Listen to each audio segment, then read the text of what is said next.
This is the Chenese Lewis Show, the #1 podcast for plus-size women. With your host, the queen of curvy conversation, Chenese Lewis.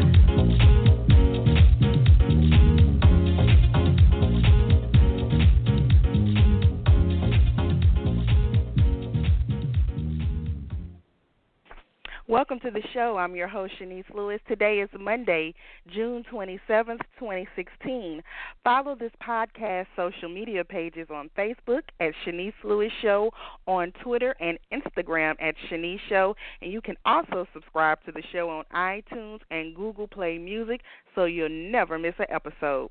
Today we have a very special guest, Jen Wilder. Jen is a Los Angeles-based fashion designer and senior product developer who has designed for major brands such as Forever 21, BB, BCBG, Guess, and many more. She is also the co-founder of the Plus Bus Boutique, which specializes in reselling stylish plus-size clothing. Her latest project, the Plus Size Fashion School, is a series of fashion designing workshops geared towards plus-size bodies. Let's welcome Jen to the show. Hi, Jen. Hi. Hello. How are you? Thank you. I'm great. How are you? Good. So, for those who are not familiar with you, tell us about your background in fashion and what do you do as a senior product developer? Well, I went to fashion design school, and I've been doing fashion design for about 11 years now. And part of the business that I've gotten into is called product development, which we do what's called private label manufacturing, and that is just a long word for I design a collection that then gets sold to major retailers and then work with the manufacturers to get those things produced for those retailers. So my line doesn't go into a store with my label in it, but it goes into stores with their labels in it. And the last time I interviewed you on this podcast was 3 years ago, and I don't think you were a senior product developer then. The senior, did you get a promotion? Just like over the years of doing it more and more, you kind of gain experience and you get more control over the project. So I did kind of get a promotion as far as just my time spent doing the same thing, I guess. Well, that's good. So you were introduced to the plus-size community in 2012 when you launched your athletic line, Coast of California. Now, coming from a background of mainstream fashion, did you find it challenging working within the plus-size community because you had higher expectations? I wouldn't necessarily say that I had higher expectations. I have more of a passion for plus-size because I am a plus-size woman myself, and that's part of the reason I became a designer was because of the lack of options. I find the market is really challenging just because there is so much political stuff involved in plus-size fashion. And, you know, a lot of the new school of plus-size fashionistas have that, you know, feminism and intersectionality woven into their fabric. And so the plus-size customer kind of demands a little bit more attention than I would say a straight-size customer does.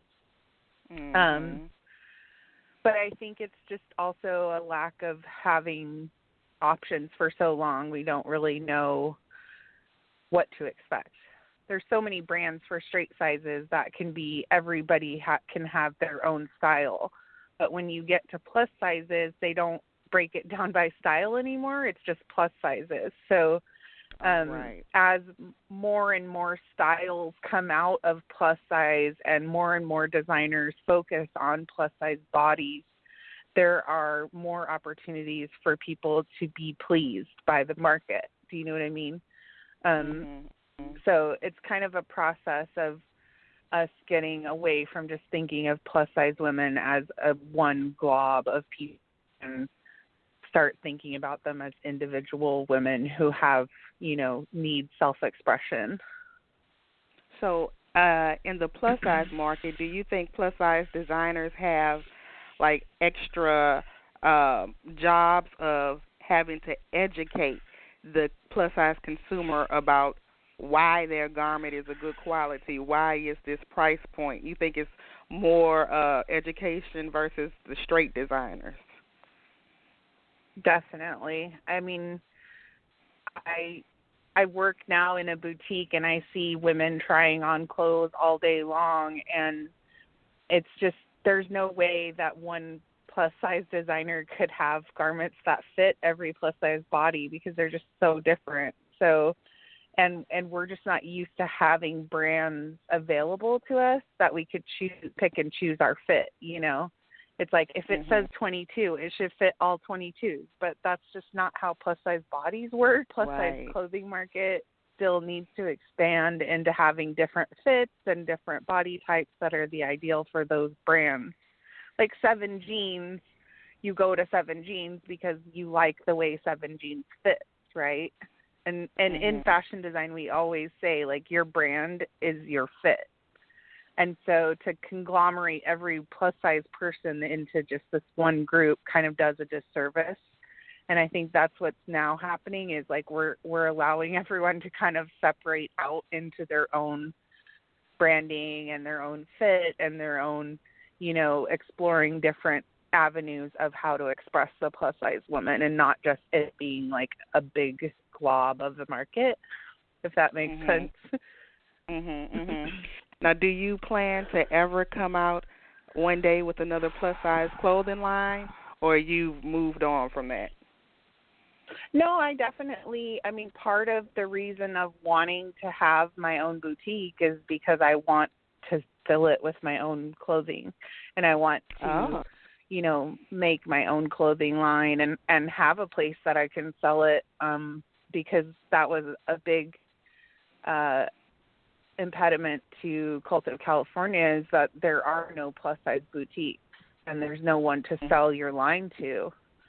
So you're thrust into that direct customer retail situation where you have to do all your own PR and all your own funding for your website and everything like that. Whereas with straight size lines, they can go to 400 different boutiques and get orders,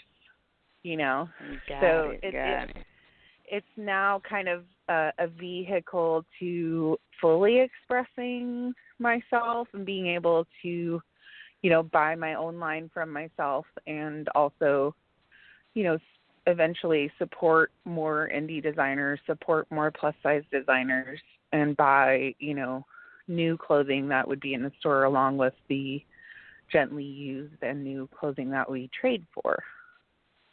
Now, your new business, you are partnering with Marcy Rivera.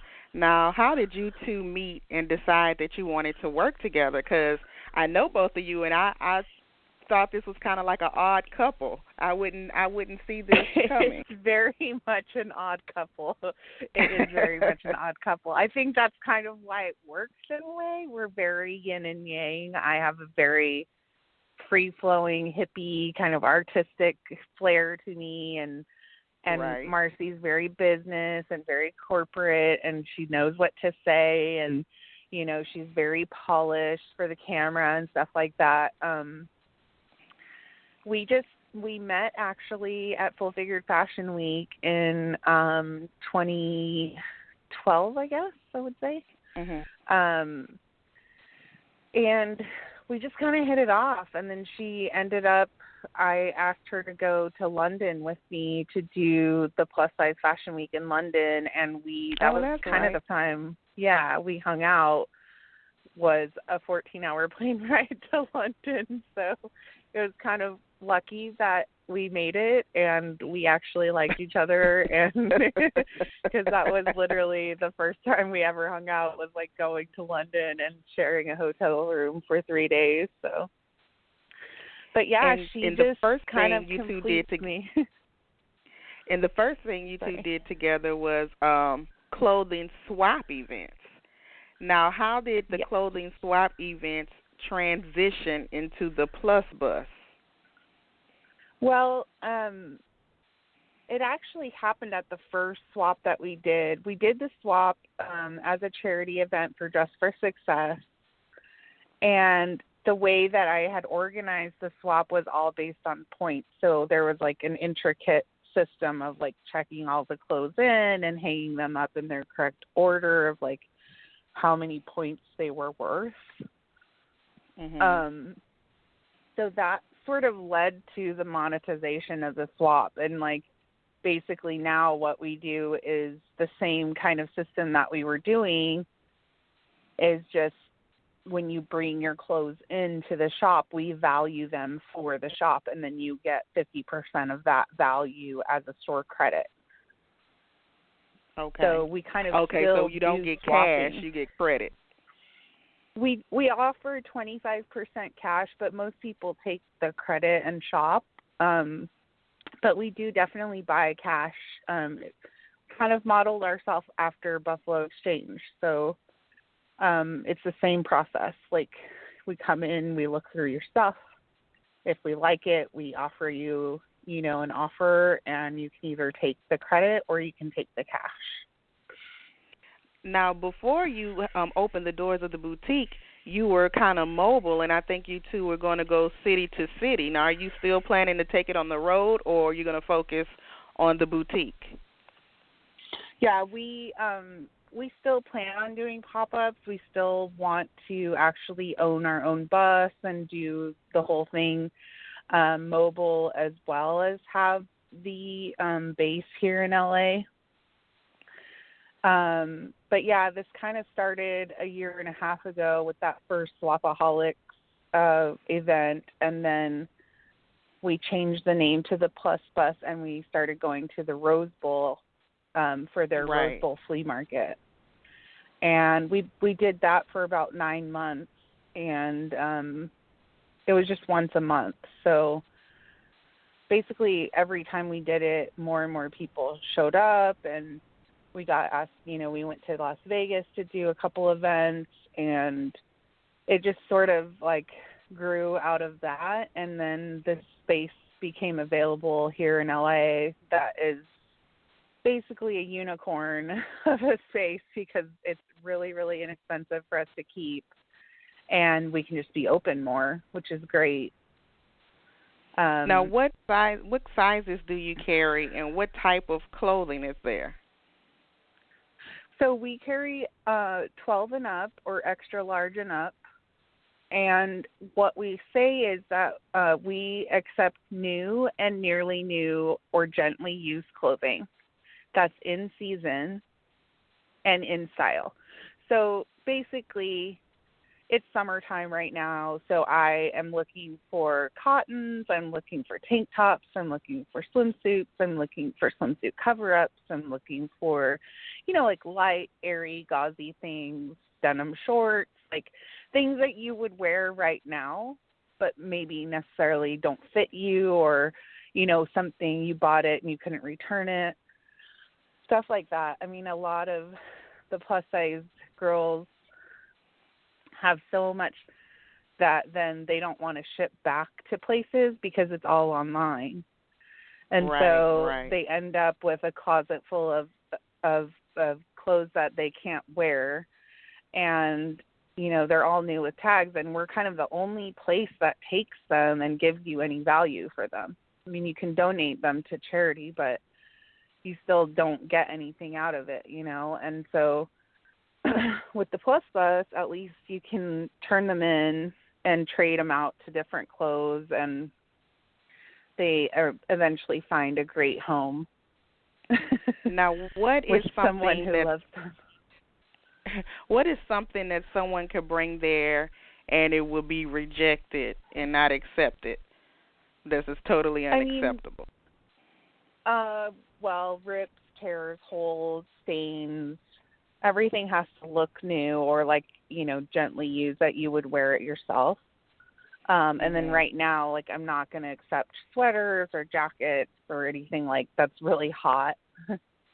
So it is seasonal, and it's also quality of the product. So I mean, sometimes a vintage piece will be so beautiful, but it'll have a little, like a snag or something like that. And I might take that just because the piece overall is so cool. Mm-hmm. But if you have like pills on your shirt from your underarms rubbing, or, something's really faded black, it's not black anymore, I'm not going to accept those probably. Okay. Now, the Plus Bus Boutique sounds like not only is a place to, for clothing, but it's also a place for fun and for education for the plus size community. Is that how you're kind of, fashioning it to be? Yeah, I mean, we just want to take full advantage of the space that we have, and It's a big space. Make it. It's not even that it's a big space. It's just that we have a space, Yeah. because we were mobile for so long. It was like, we didn't ever have a place that we could call our own. And I've always kind of done little things here and there. I had like fat girl yoga in my backyard to go. And I just like having a spot that's fat friendly. And Mm-hmm. so, yeah, we basically decided that whatever we can do in the space that builds the plus size community in some way is a worthwhile use of our rent and our space. So we decided that we would. Go ahead. Go ahead. I was just going to say that we decided that we would do the plus size fashion school classes there as well. Right. So that was going to be my next question. So tell me about the plus size fashion school and just the basics of what it's about. Just because we see a need in the market for designers that are passionate about plus sizes, that are trained to make clothing for plus sizes, and that, it's not just a designer that has plus size as an afterthought because they think the market is good, So we really want to nurture the plus size community and try to inspire more people to be involved and passionate about plus size fashion, and also just use my education and my experience to help other people in our community become more, aware of the opportunities that are in plus size fashion. So that was kind of the impetus for the classes starting. And now I've gotten like my pattern makers and people that I've worked with on the board of the fashion school at Pasadena City College, and people that I've worked with at FITM to come in and teach their things that they're expertise in. So we wow. have, I have a lot of teachers. My husband is actually a teacher at the Fashion Institute, and I've worked with them over the years doing, some body positivity stuff, and I've worked with Pasadena City College on their board of directors for the fashion school, helping inspire their students. Yeah. So I kind of have like pooled a bunch of people that are really good at teaching and really good at teaching fashion in particular, but there's no school that specializes in plus size fashion. So we just decided that that would be our specialty, and that's what we're passionate about anyway. So it just kind of worked out. Now, there are a lot of designers that I've interviewed on this podcast that are self-taught and didn't go to school. Do you think you can tell the difference in the quality of a garment between someone who is self-taught and someone who went to school and learned the trade like you? Absolutely. I mean, I hate to say that, but it's not even so much that you can tell the quality. It's just there are so many rookie mistakes that you make when you're learning how to design, as far as fabric choices go for the design and finishing techniques and stuff like that. I that's why I see there is a need for some formal training for plus size people to become designers, because I feel like it is definitely lacking. It's either Right. there's two extremes. You know, you have the hobbyist who's doing it at home and sewing everything and cutting everything themselves, and then you have China Factory that's making everything for Forever 21 and Fashion to Figure and Lovesick and all of these people. And those sizes are way off. Right, and it's not really representative of everybody's style. It's just very generic kind of. I mean, you can find really cute things at all three of those brands. I'm not knocking them, but the quality is lacking, and you know, there's just a lot of different things. Like working in the contemporary women's fashion sector as I have for so long, it's like I have a certain eye for quality and construction and finishing and stuff like that definitely is somewhat lacking in plus sizes. Now, I saw one of the workshops that you have at the Plus Size Fashion School is sourcing fabric.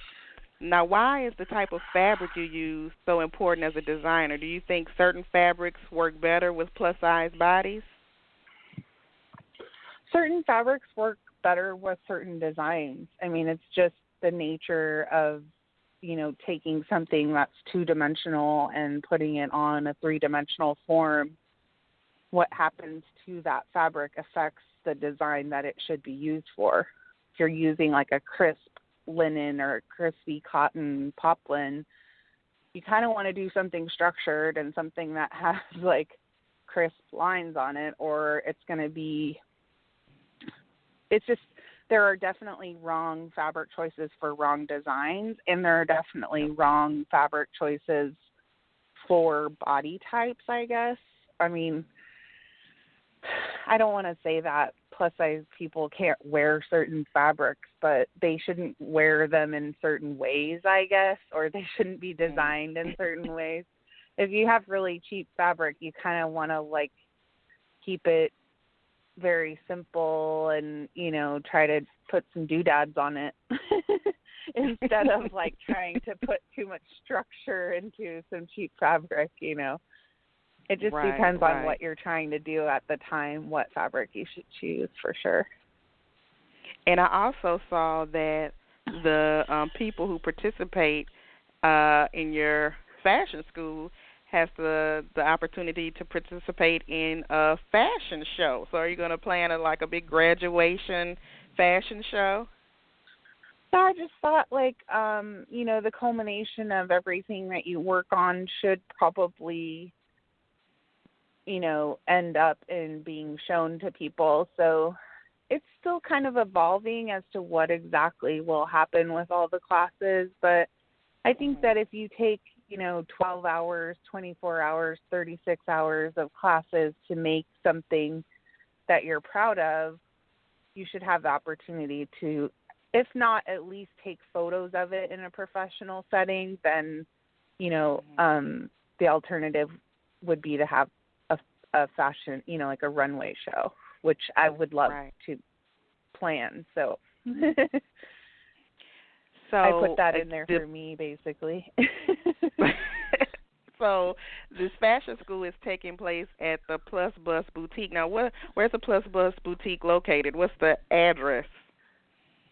We're at 2701 West Avenue 34 in Glassell Park, California, and it's 90065 if you're Google Mapsing it. It's basically on the south side of Eagle Rock, right before downtown. So if you think of like where Eagle Rock is and where Dodger Stadium is, we're kind of smack dab in the middle of those two things. What freeway are you close to? We're right off the 2 freeway in Verdugo. Okay. And so if anybody is interested in come shop, you're open every day, or what's the hours of operation? Right now we're open Thursday, Friday, Saturday, and Sunday, and it's 12 to 7 all of those days. And then we do take appointments. If we're not there for some reason, we do take private appointments if you need us to come to your closet, if you have too much stuff that you don't want to haul to the store. We will make special provisions for people and, help them get their stuff traded in. And what do you work with people long distance? Like, what if I say, hey, I'm looking for a black dress and I can't find one anywhere? Can I call you and you ship it to me? Yeah, we do I'm that. Asking too much. Well, you're on the friends list, so you could get whatever you want, Chenese. But okay. on the VIP list. But yeah, we do have a couple of clients that have come through for whatever reason. They were in LA or they were in Vegas and they saw us. And I have a client in Chicago that, will just text me and say, hey, I have an event. I need a black dress. And then I kind of send her pictures of what I have, and she picks out a couple, and we ship them. Awesome. Now, if anybody's interested in enrolling in the fashion school there, do you have a schedule? Like, is something coming up soon that they can sign up for? We just had both the trim sourcing, fabric sourcing class and the Pattern 101 class pass, but it's basically going to be on a rotating schedule. So those two classes will also be offered again, I think probably in August or September. And it's basically 4 or 5 classes that we're going to keep offering every couple of months until we get like a following of students and see, where we need to progress to after that. And so I think it's a good class, not only for just everyday plus-size women wanting to know about fashion, but I really think some designers need to come take your class, too. I wholeheartedly agree with that, for sure. If you haven't been to fashion school, a $500 class where you learn exactly how to do something is going to save you, 3 years and $80,000 at FITM. So I think it's definitely worth it if you're in the industry and you don't have training to come and get trained by people that are really good and have been doing this for, 50 years. Right, and then you have, it on a rotating basis, so someone could even fly in to take the classes and everything, since you're for sure doing them ongoing. And we also, we want to film everything and get them online so that you don't have to be in LA to take them, but that's going to be, another process. So at some point, they will be, classes that you can take online, seminars that you can listen to or dial into online. Well, that's exciting. Well, congratulations on everything. I'm definitely going to come to the store the next time I'm in LA and, just continue success. I know. I wish it was cheaper to just fly back and forth, but it's not. I know. Well, thank you so much for having me. You're always such a great supporter of everything I do, and I really appreciate it. Well, thank you. And before you go, what's the official website? The+-bus.com. Say it one more time. The+-bus.com. Okay. Well, thanks again for being on the show, and I'll be keeping up with everything you girls have going on. Thanks, Chenese. Enjoy the rest of your evening. You too. Talk soon. Bye-bye. Bye. And thank you to my fabulous guest this evening, Jenna Wilder. Make sure you go and visit her and Marcy at the Plus Buzz Boutique. And if you haven't already, don't forget to like our podcast fan page on Facebook.com/Chenese Lewis Show. I've been your host this evening, Chenese Lewis. Thank you for tuning in and supporting. Until next time, keep thriving in your curves and be blessed. You've been listening to The Chenese Lewis Show. For more info about the show, visit CheneseLewisShow.com.